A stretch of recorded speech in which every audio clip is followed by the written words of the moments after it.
Welcome to Pastor's Chat today. Well, we're going to be looking at Psalm 5 today, and we're going to find that Psalms 3, 4, and 5 go together.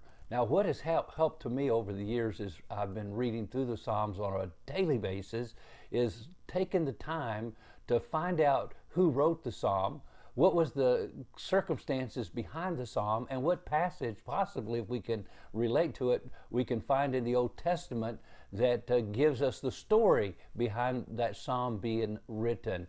And so that really helps the Psalm to kind of pop out at me and give me the deepest, fullest meaning of it and be able to apply it to my circumstances in my life.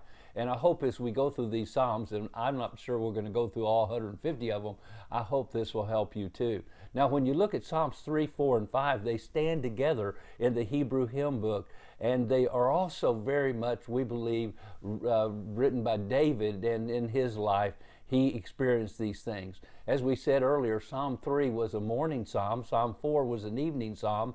The next day, after David had fled from Absalom, his son, who was leading the insurrection against him, and then he even goes further away as he flees, and then he writes Psalm 5 as a morning psalm. And we say it's a morning psalm because in verse 3, my voice you will hear in the morning, O Lord, in the morning will I direct it to you, and I will look up. So we believe Psalm 5 is a morning psalm. And he is now looking to the fact he's going to have to turn around and fight against the army of Absalom and even his own son. And so he's desperate to cry out to God and ask for help. And so we see that this is possibly the sequence of these Psalms. David writes the Psalms, and he's in this desperate state, very discouraged, no doubt, but still putting his faith and trust in the Lord. So as we have some comments to make about these Psalms, especially about prayer, this is one of the first imprecatory prayers that we find in the book of Psalms, and we'll talk about that too. But today I just want to take time to read it. Now, you got a little bit of the background. David's getting ready to have to face a battle with his own son, Absalom, who's risen in insurrection against him. So let's read. Give ears to my word, O Lord. Consider my meditation. Give heed to the voice of my cry, my King and my God. For to you I will pray. My voice you will hear in the morning. O Lord, in the morning I will direct it to you, and I will look up. For you are not a God who takes pleasure in wickedness, nor shall evil dwell with you. The boastful shall not stand in your sight. You hate all the workers of iniquity. You shall destroy those who speak falsehood. The Lord abhors the bloodthirsty and deceitful men. Now, can you see that?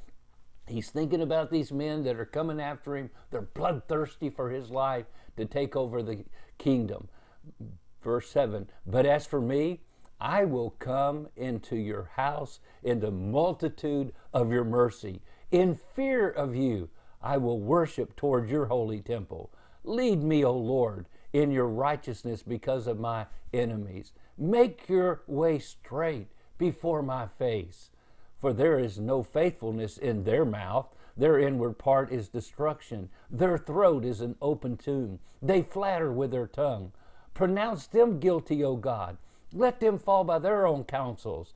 Cast them out in the multitude of their transgressions, for they have rebelled against you. But let all those rejoice who put their trust in you. Let them ever shout for joy because you defend them. Let those also who love your name be joyful in you. For you, O Lord, will bless the righteous. With favor you will surround him as with a shield. Now, when we read that in context of what is going on in David's life at this time, as he's discouraged, he's no doubt facing this major battle, and he's asking God for help. And he's getting up in the morning and seeking direction and guidance. He's praying against the enemies. He's looking at what's going on that has caused this insurrection, the deceit and the false things that they have said about him, and has turned the people of Israel against him. And so you see this plea for help. And maybe you can relate to that. You've gone through a tough time. You're dealing with people that are lying about you, and you're trying to deal with the facts, and you don't know what to do. Well, I can tell you, read this psalm and do what David did. He got up and he directed his prayer to the Lord, and that's another devotion that we'll look at. Well, God bless you, and I trust you have a wonderful, wonderful day.